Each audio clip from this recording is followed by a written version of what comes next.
Wassalatu wassalamu ala sayyidina Muhammadin asyrafil mursalin wa ala alihi wa sahbihi ajma'in.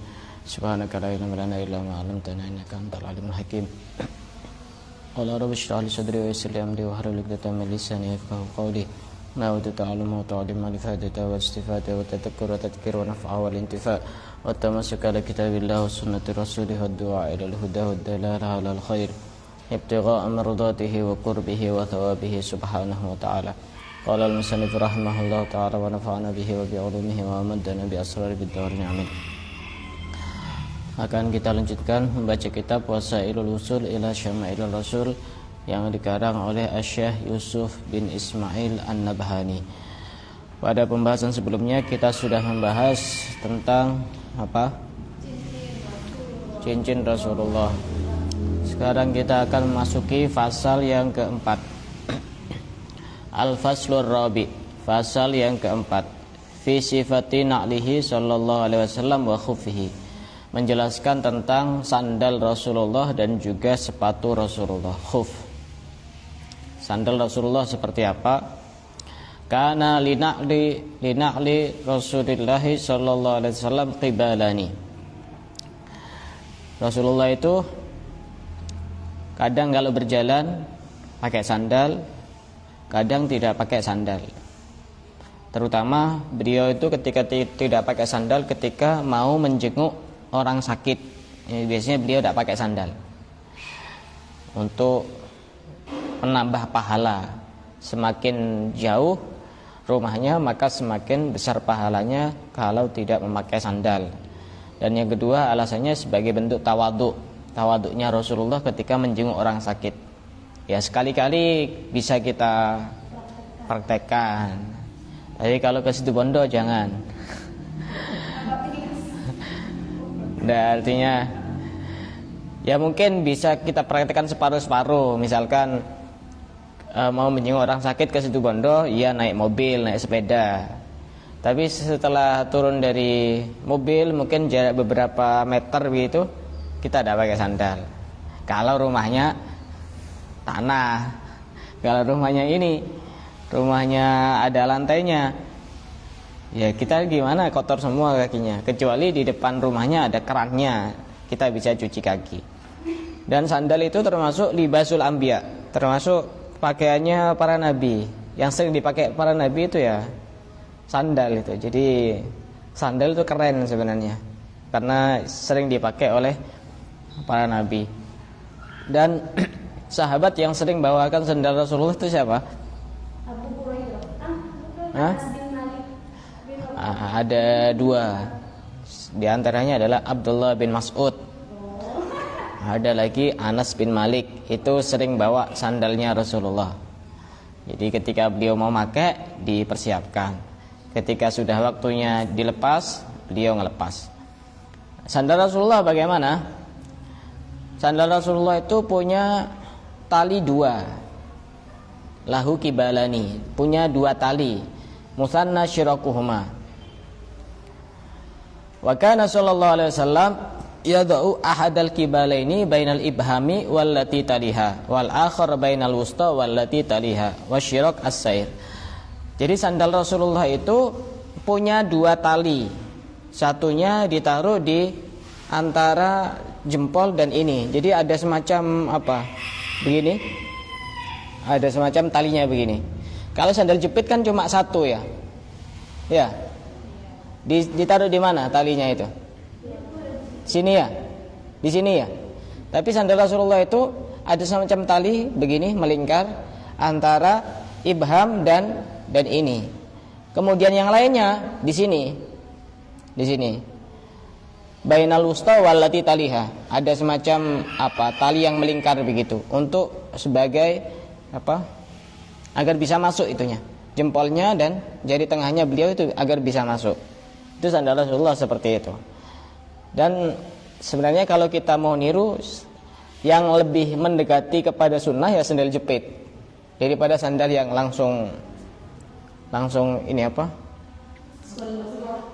selop ya. Tapi tidak dosa. Jadi yang bagus yang ada begini ya, begini. Ada juga itu yang sandal seperti itu, model seperti itu ada. Wa Ibnu Umar radhiyallahu taala anhuma annahu kana yalbasun ni'al as-sabtiyah wa hiya allati la sya'ra 'alaiha. Sayyidina Ibnu Umar pernah memakai sandal sibti. Sibti itu sandal yang terbuat dari kulit yang sudah tidak ada rambutnya. Kemudian waqala, beliau berkata, "Inni ra'aitu Rasulullah sallallahu alaihi wasallam yalbasun ni'al allati laisa fiha sya'run." Karena aku pernah melihat Rasulullah memakai sandal yang tidak ada bulunya, sandal yang terbuat di kulit yang tidak ada bulunya. Kenapa Ibnu Umar kok pakai seperti itu? Karena iktidaan bihi, karena meniru Rasulullah. Orang-orang dulu seperti itu. Apapun yang dipakai oleh yang dicintainya, maka dia juga memakai. Wa yatawaddau fiha, dan Rasulullah juga berwudu dengan memakai sandal itu. Fa ana uhibbu an albasaha, maka aku pun suka untuk memakai sandal itu. Sandal kulit itu. Wa an Amr bin Hurais radhiyallahu ta'ala anhu annahu qala ra'aitu Rasulullah sallallahu alaihi wasallam yusalli fi na'laini makhsufataini ay mahruzataini thumma fihima taqun ila taqin. Aku melihat, kata Amr bin Hurais, melihat Rasulullah salat dengan menggunakan sandalnya. Berarti ini satu kunci bahwasanya sandal Rasulullah itu suci. Kalau sholat pakai sandal, sandalnya tidak suci, tidak sah sholatnya. Maka cara yang paling efektif, kalaupun kita harus sholat pakai sandal, itu kalau secara aturan fikih ya, kaki kita itu jangan dipakaikan ke sandalnya begini, jangan dimasukkan ke sandalnya, tapi ditaruh di atasnya. Walaupun sandalnya misalkan di bawahnya ini najis, maka kita tidak dianggap membawa barang yang najis, karena itu diinjak. Sama seperti sajadah, di bawahnya ada barang najis, asal tidak tembus ya, otomatis sandal kan tidak tembus ya. Misalkan sajadah di sini ada najisnya, kemudian kita sholat di atasnya, tapi itu najisnya tidak tembus, jadi kita itu sholatnya tetap sah, walaupun nginjak pas di tempat di najisnya, asal tidak tembus ya. Pakai sandal juga seperti itu. Dulu waktu masih ada corona, tidak tahu sekarang masih ada apa enggak. Mungkin tidak ada. Itu seringkali kan jenazah itu tidak dimasukkan ke masjid, tapi sholat di jalan.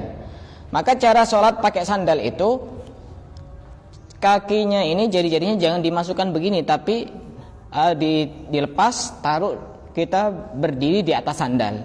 Walaupun sandalnya ini najis, maka sholatnya tetap sah. Tapi kalau sholatnya tetap begini, sandalnya tidak suci, sholatnya tidak sah. Paham? Paham tidak maksud saya? Karena tidak mungkin dicontohkan, tidak ada sandal suci di sini. Nah, begitu. Rasulullah pernah juga sholat itu pakai sandal, tapi sandalnya suci. Wa an Jabir bin Abdullah radhiyallahu taala anhuma anna Nabiy sallallahu alaihi wasallam naha ayyakula, yakni ar-rajul bishimalih. Rasulullah itu melarang seseorang untuk makan dengan menggunakan tangan kiri. Dan ini hukumnya itu makruh tanzih. Makruh tanzih itu ya makruh yang amat sangat makruh menurut mazhab Syafi'i. Kalau menurut mazhab Maliki dan mazhab Hambali justru makruh tahrim, makruh yang mendekati kepada haram. Itu tidak boleh makan pakai tangan kiri. Tapi saya sering lihat orang ya tokoh-tokoh sering, bukan sekali dua kali, minum pakai tangan kiri. Ini hal yang sepele, tapi kalau tidak dibiasakan ya ini susah. Minum pakai tangan kiri. Kalau makan mungkin jarang ya, tapi kalau minum. Bahkan saya pernah hadir di satu acara peringatan Maulid Nabi, mubaliknya itu menjelaskan kita harus mencontoh Kanjeng Nabi, kita harus meniru kebiasaan-kebiasaan Nabi. Setelah ceramah, saya kebetulan berada di pinggirnya. Saya waktu itu jadi tamu undangan biasa, bukan yang ceramah. Yang ceramah dari jauh lah, sekitar 1 jam begitu. Minumnya pakai tangan kiri. Ini mau balik ini. Minumnya pakai tangan kiri, bukan pakai tangan kanan.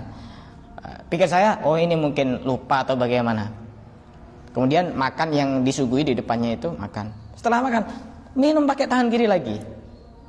Wah, ini orang ngajak orang untuk nyontoh Kanjeng Nabi, tapi dia sendiri minumnya pakai tangan kiri. Nabi yang mana yang diajak itu untuk dicontoh? Padahal Rasulullah makanya pakai tangan kanan. Dalam sebuah hadis disebutkan pernah ada seseorang yang makan pakai tangan kiri. Kemudian Rasulullah menegur orang itu, kul biyaminika, makan pakai tangan kanan. Laki-laki ini menjawab, la astati, aku tidak bisa. Tidak bisanya ini dia karena sombong, bukan karena apa. Bisa dia, aku tidak bisa. Akhirnya Rasulullah bilang kepada laki-laki ini, lastatokta, kamu tidak bakal bisa. Akhirnya apa? Setelah dia mau mengangkat tangannya, tidak bisa. Kenapa? Karena sombong kepada Nabi. Tidak bisa beneran. Tidak bisa makan pakai tangan. Tidak bisa. Karena tangannya ini sudah tidak bisa diangkat itu, semacam stroke gitu. Tidak bisa. Makanya pakai tangan kanan. Minum juga pakai tangan kanan. Kita itu belajar mencintai Rasulullah sedikit demi sedikit. Kalau sudah terbiasa nanti gampang. Au yamshi fi na'lin wahidah. Rasulullah itu juga melarang orang berjalan dengan memakai satu sandal. Kalau ini kemungkinan jarang dilakukan, kecuali sandalnya hilang. Kalau sandalnya hilang, sudah buang saja. Misalkan hilang satu, ya sudah, jangan dipakai satu itu. Kalaupun harus disimpan, barangkali masih mau dicari lagi, ya bawa aja, jangan dipakai. Rasulullah melarang orang berjalan menggunakan satu sandal. Ya, menjadi aneh juga nanti. Wa an Abi Hurairah radhiyallahu ta'ala anhu, anna Nabiy sallallahu alaihi wasallam qala, "Idzan ta'ala ahadukum falyabda bil yamin." Ini sudah pernah dibahas juga. Kalau kita pakai sandal, kita harus memulai dengan yang kanan. Ini coba dibiasakan. Saya sudah beberapa ini sudah tak paksakan untuk saya biasakan. Kalau pakai dengan mendahulukan kaki kanan. Wa idza naza'a falyabda bishimal. Kalau nyopot sandal kiri. Maka yang agak susah itu ketika mau masuk masjid atau mau keluar masjid. Mau masuk tempat mulia seperti tempat-tempat ilmu, tempat-tempat kajian, tempat-tempat bagus, pondok, itu juga sama posisinya seperti masjid. Jadi kita itu kalau masuk mendahulukan kaki kanan. Cuma di sisi yang lain kita harus ngelepas dulu kaki yang kiri. Nah, kaki yang kiri dulu dilepas, setelah itu kaki kanan, baru kemudian masuk.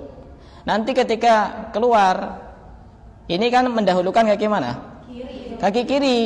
Tapi kaki kirinya jangan langsung masuk ke sandalnya, taruh di atasnya dulu, baru kemudian kaki kanan masukkan, kemudian kaki kiri.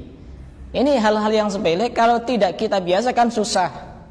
Kalau tidak kita biasakan itu susah. Saya pernah melihat ada orang masuk ke masjid mendahulukan kaki kiri. Tiba-tiba dia keluar, masuk lagi mendahulukan kaki kanan. Mungkin dia lupa atau bagaimana.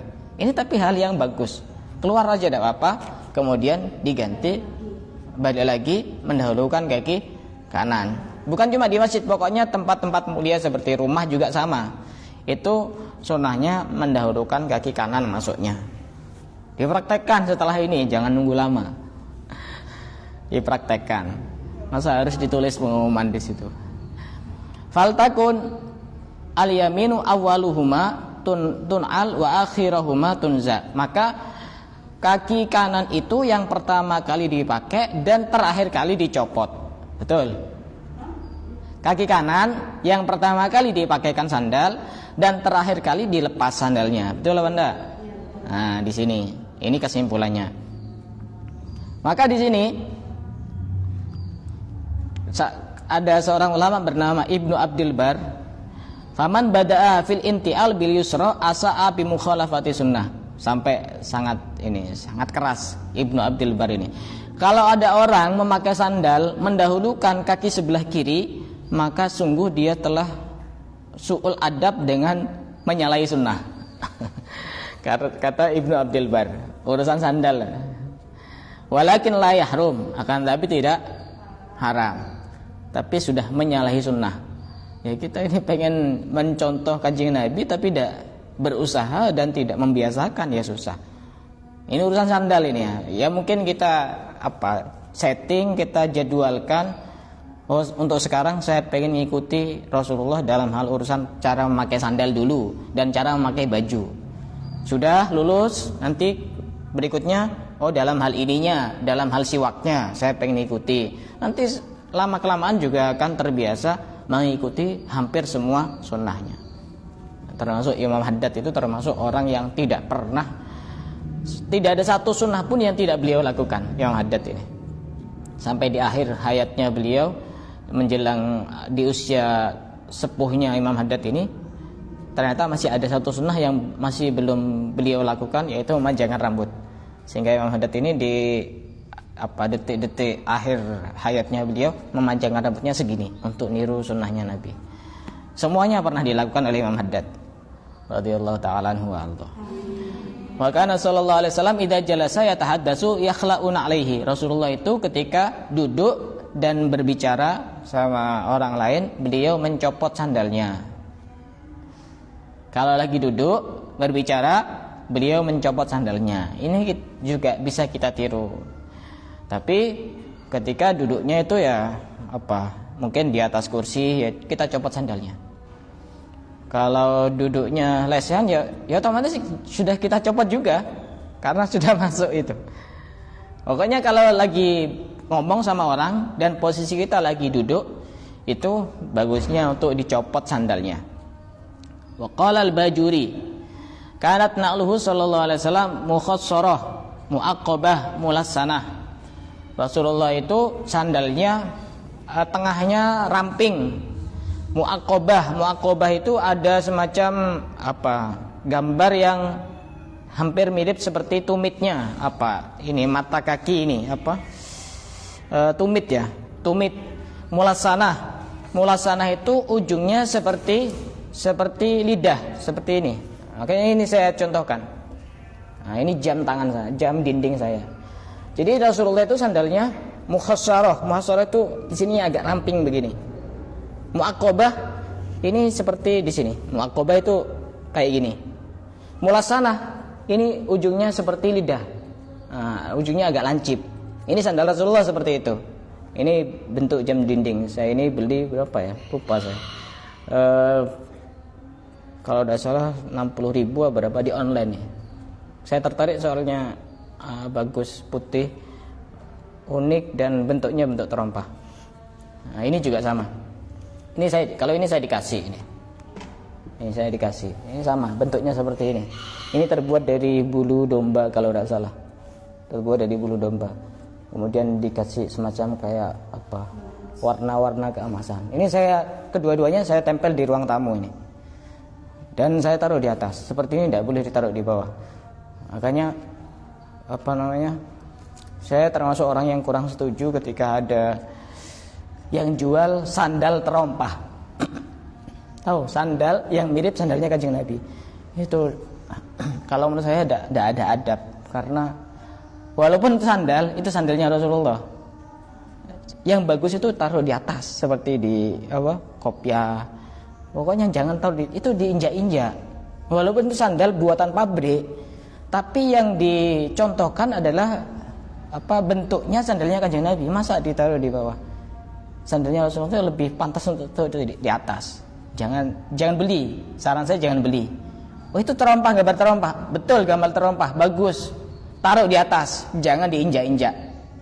Tidak muliakan Kanjeng Nabi itu. Kalaupun mau beli silakan, tapi jangan dipakai sandal itu. Itu gambar terompahnya Nabi, masa diinjak-injak taruh di bawah. Walaupun itu buatan pabrik, tapi kita lihat gambarnya. Yang ditiru itu gambar sandalnya siapa gitu. Jadi sandalnya Rasulullah bentuknya seperti itu. Makanya tadi saya bawa ini biar gampang nyontohkan. Kalau tidak ada contohnya ya sulit. Mestinya ada semacam replika yang lebih gampang untuk dijelaskan. Saya tidak punya. Qala al-Hafidz Al-Kabir Zainuddin Al-Iraqi. Maka ini nanti ada keterangan juga tentang manfaat memiliki gambar sandal Rasulullah, gambar terompah Rasulullah. Rahimahullahu taala fi alfiyatis sirah an-nabawiyah ala sahibaha afdhalus salatu wassalam. Ini ada seorang ulama bernama Al-Hafidz Al-Iraqi menyebutkan sebuah syair, wa na'luhul karimatul masunah, sandal Rasulullah yang mulia yang terjaga, tuba liman massa biha jabinah, sungguh sangat beruntung orang yang menyentuh sandal Rasulullah dengan jabinnya, dengan dahinya, dengan jabinnya. Laha qibalani, tadi sudah dijelaskan, punya dua tali, bisairin wahuma sibtiyani sabatu sya'ruhuma, Rasulullah juga punya sandal sibti yang tidak ada bulunya. Watuluhuma, panjangnya sandal Rasulullah shibrun wa isbi'ani, satu jengkal dan dua jari, panjangnya itu satu jengkal dan dua jari. Wa arduha mimma yalil ka'bani, sedangkan lebarnya yang lebar yang dekat sini yalil ka'bani itu adalah sab'u asobi, 7 jari. Sedangkan yang sini tadi itu yang sini sampai sini itu 7 jari. Wa batnul qadami khamsun, sedangkan yang dekat dengan telapak kakinya sini itu khamsun, 5 jari. Wa fawqadha fasitun fa'lami, dan di atasnya di sini itu jumlahnya sekitar 6 jari. Itu ukurannya, ukuran sandal Rasulullah itu seperti itu, fa'lami. Wa ra'suha muhaddadun, yang atasnya ini muhaddad seperti ini, seperti lancip seperti lidah. Wa ardu ma bainal qibalaini isbi'ani udbutbuhuma, dan lebar di antara dua tali itu adalah 2 jari. Maka itu ukurannya. Wa hadza misalu tilkan na'li wa dauruha akrim biha min na'li. Faidatun. Qala fil mawahib dzakara Ibnu Asakir timsala na'lihi sallallahu alaihi wasallam fi juz'in mufradin wa afradahu bit ta'lif Abu Ishaq Ibrahim bin Muhammad bin Khalaf As-Sulami Al-Andalusi wa kadza ghairuhuma.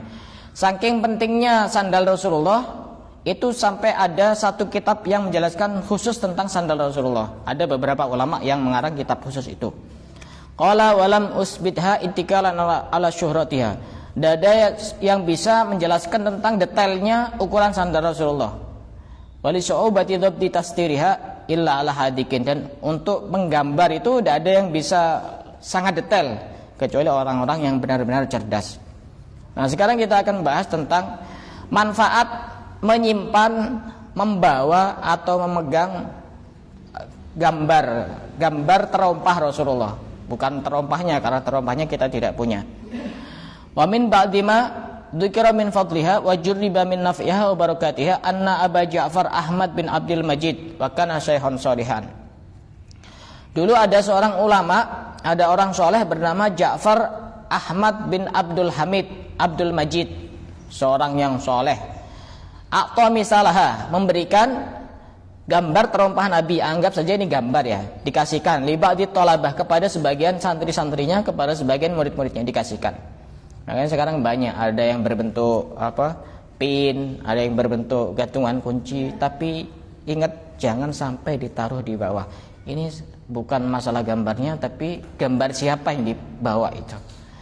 Faja'ahu wa qala lahu. Kemudian muridnya ini bilang, setelah diterima itu gambar terompah itu, ra'aitul bariha min barakati hadan na'li ajaban. Kemarin aku melihat keajaiban dari terompah ini, dari gambar terompah ini. Asaba zaujati, muridnya ini punya istri yang lagi sakit, wajaun syadid kada yuhlikuha, hampir-hampir sakit ini bisa mematikan, sampai hampir mati itu istrinya. Akhirnya fajaltun na'la ala maudhi'il wajah, kemudian aku tempelkan ini ke tempat yang sakit dari istriku itu. Kemudian aku berkata, wa qultu Allahumma arini barakata sahibi hadan na'li, ya Allah, perlihatkan keberkahan orang yang memiliki, orang yang mempunyai sandal ini. Yang dimaksud adalah Rasulullah. Fasyafahallahu ta'ala lilhin, tiba-tiba langsung sembuh istri saya. Kurlah yakin ya, yang penting yakin. Tempelkan itu terompah ke bagiannya, yakin, harus benar-benar 100% yakinnya.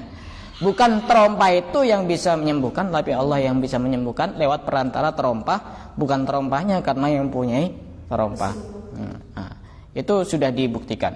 Wa qala Abu Ishaq Abul Qasim bin Muhammad wa mimma juriba min barakatihi, termasuk yang sudah diuji coba, mujarrab, sudah pernah dibuktikan, anna man amsakahu indahu mutabadikan bi kana lahu amanan min baghil bughat. Orang yang megang seperti ini, insyaallah dengan niat ngambil berkah dari yang punya sandal ini, maka dia aman dari kekejaman orang-orang yang berbuat kejam. Wa ghalabatil udah, dan orang-orang musuh-musuh insyaallah aman. Dibawa kemana-mana tidak apa-apa. Bentuknya kecil begitu, bawa kemana-mana atau taruh di saku. Atau ya taruh di sini, saya punya itu pin itu. Bentuknya terompah itu punya. Wa hirzan min kulli syaitanin marid, bisa menjaga dari gangguan-gangguan setan yang terkutuk. Nah, kalau mau lewat di tempat-tempat tangga ambil tuh pin. Kalau lagi ada langsung tunjukkan begini. Nah. Wa ini kulli hasidin, dan aman dari pandangan orang-orang yang hasud. Nah, ini penting. Kadang-kadang pandangan orang itu bisa mematikan. Pakai terompah. Pakai terompah, insyaallah kalau dipandang orang yang di dalam pandangan matanya ada kebencian, itu bisa menyebabkan sakit itu. Maka pakai itu, pakai terompah itu, baik pin maupun apa, insyaallah aman. Tidak harus dipegang, bisa ditempelkan, bisa dibawa atau bagaimana terserah gitu. Wa in amsakatul hamil, kalau ada orang mau melahirkan, suruh pegang itu, suruh pegang biyaminiha dengan menggunakan tangan kanannya, tapi jangan disuruh pegang jam dinding. Cari yang kecil-kecil aja. Suruh pegang pakai tangan kanannya. Wa qad ishtadda alaihi talaq, sudah hampir-hampir mau melahirkan, tayassara amruha, insyaallah akan dimudahkan urusannya. Insyaallah cepat melahirkan. Bihaulillahi taala wa quwwatih, dengan daya dan kekuatan Allah. Insyaallah, apalagi ininya besar. Dia melahirkan karena keberatan untuk megang itunya. Bahkan di sini di syarahnya dijelaskan, orang yang kemana-mana bawa itu terompah itu, kana lahu al-qabul attam minal khalq, gampang untuk diterima orang. Jadi kalau ngomong itu gampang untuk diterima. Yang penting dia istiqomah bawa itu. Makanya setiap bajunya tempelkan pin-pin satu-satu ya, tidak lupa. Dan bahkan di sini dijelaskan, ini kata kuncinya itu orang yang istiqomah selalu bawa, bukan kadang-kadang. Wala buddha ayazuran nabi, dia itu pasti nanti akan ziarah ke makamnya Nabi. Nah, katanya. Au yarahu fi manamihi, atau dia nanti akan melihat Rasulullah di dalam mimpinya. Ini kata pengarang ini bukan hadis, bukan Al-Qur'an ya, tapi perkataan para ulama. Kalau dia lagi perang, insyaallah menang. Kalau dia lagi di lautan, insyaallah tidak akan tenggelam. Kalau berada di rumah, insyaallah rumahnya tidak kebakaran, dan juga tidak ada pencuri yang masuk ke rumahnya. Sebab keberkahan orang yang punya sandal ini. Makanya penting itu. Yang tidak punya beli. Saya punya. Jam dinding ada, seperti ini ada, pin ada, gantungan kunci ada. Kalau gambar banyak. Ini kedua-duanya ada di ruang tamu saya. Insyaallah aman. Bahkan malaikat Jibril itu kan pernah mengawal Rasulullah ketika perjalanan Isra Mi'raj.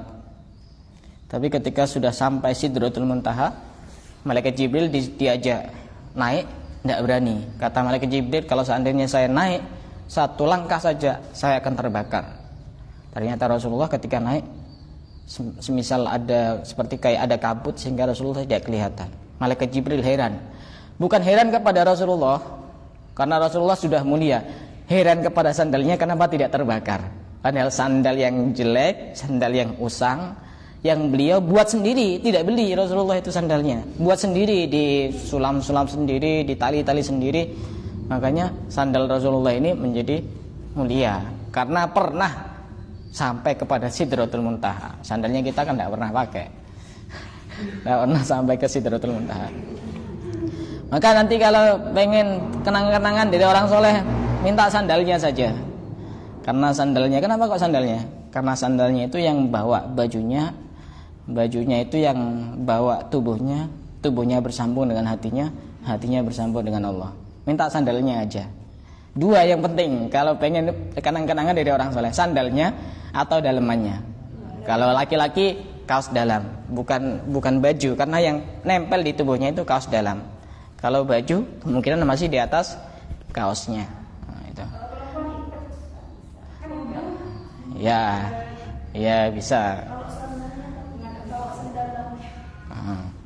Langsung aja besok minta. Saya minta sandalnya.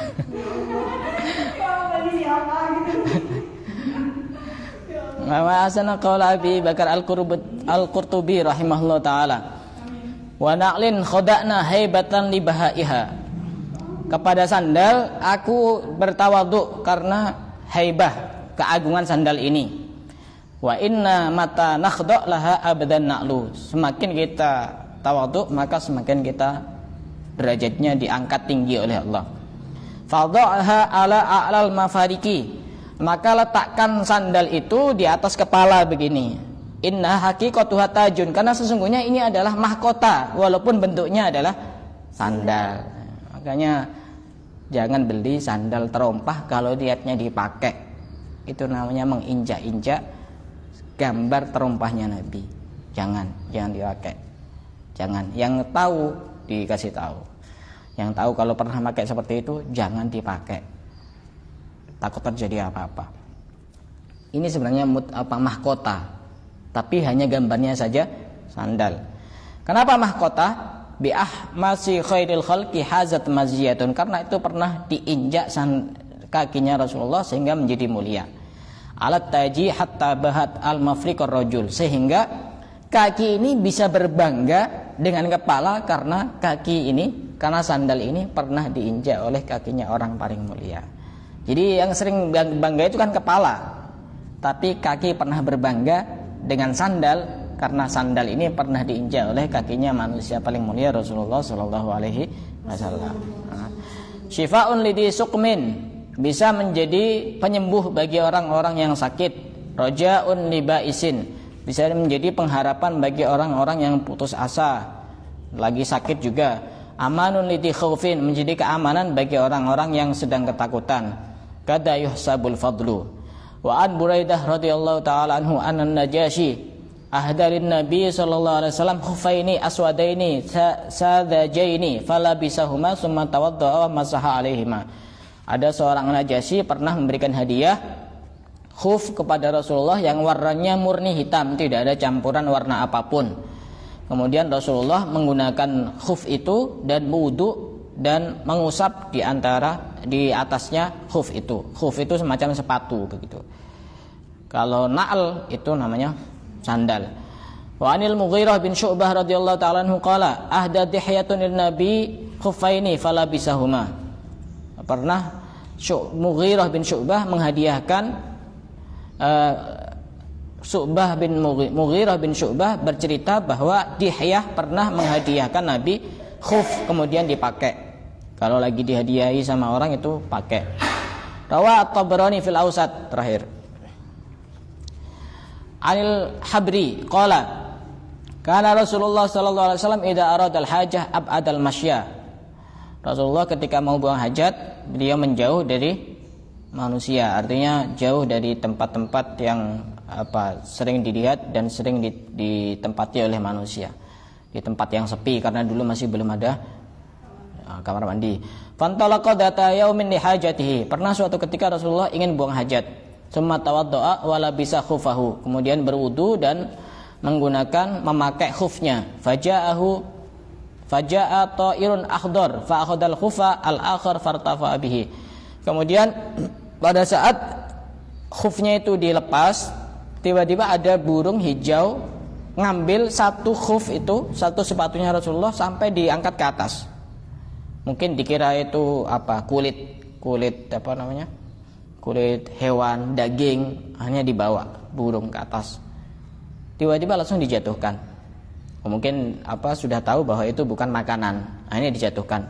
Fa kharaja minhu aswadun salihun ay hayatun. Tiba-tiba keluar ular yang hitam dari sepatunya Rasulullah. Kemudian Rasulullah bersabda, faqala Nabi, hadi karamatun akramaniyallahu biha. Ini adalah kemuliaan yang Allah berikan kepadaku. Allahumma inni a'udzubika min syarri man yamshi ala batnih. Ya Allah, aku berlindung kepadamu dari keburukan makhluk yang berjalan dengan perutnya. Contohnya apa? Ular. Wa man yamshi ala rijlaihi, dan yang berjalan dengan kedua kakinya. Contohnya apa? Manusia. Wa man yamshi ala arba, dan makhluk Allah yang berjalan dengan 4 kakinya. Contohnya apa? Harimau dan sejenisnya. Maka di sini ada keterangan sunnah kalau kita mau pakai sepatu itu untuk dibeginikan.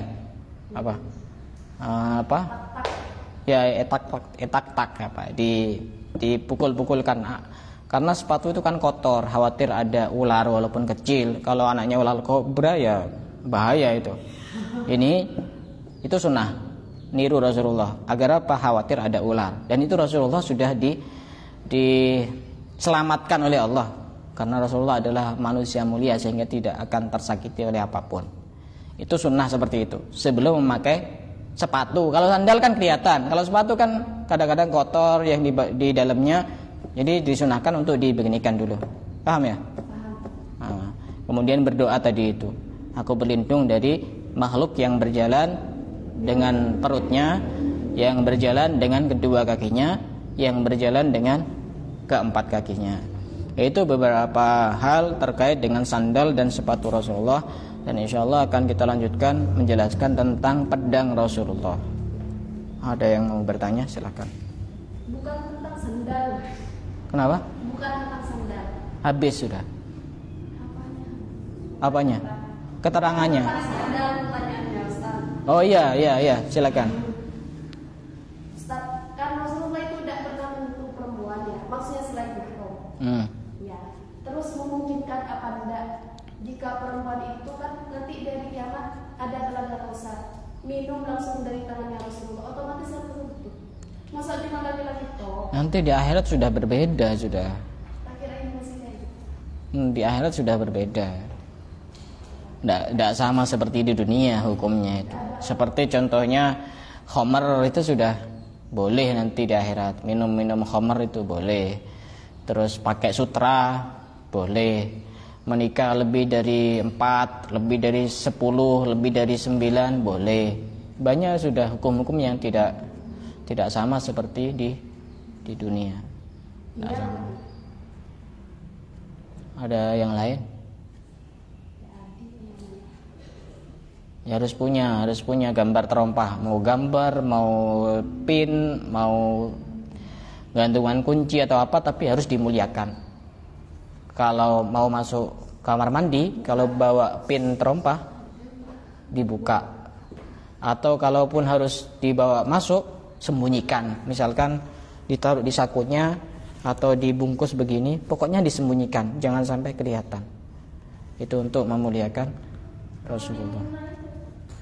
Mukena, iya sama, ada gambar terompahnya. Maka di satu sisi memang bagus, tapi di satu sisi yang lain ya harus hati-hati, karena memang ada mukena yang gambar terompah juga ada, harus hati-hati.